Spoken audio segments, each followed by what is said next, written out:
Welcome to the showdown between Donald Trump and Elon Musk for the title of free speech representative.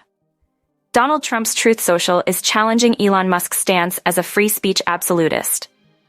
Trump's platform promises to be a free speech haven without censorship or discrimination based on political ideology. As the 2024 U.S. elections approach, the competition between Trump and Musk intensifies. With Trump's history of dominating the news cycle through social media, the battle for free speech representation is more crucial than ever. Stay tuned as the clash between Truth Social and Elon Musk unfolds, shaping the landscape of free speech representation in the digital age.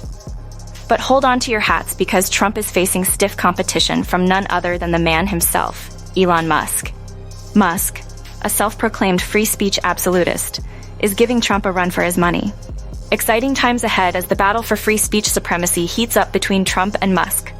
Stay tuned to Truth Social for all the latest updates and join the conversation using #Truth Social #free speech, #Trump 2024, #Elon Musk, #US politics, #election 2024. Don't miss out on the action.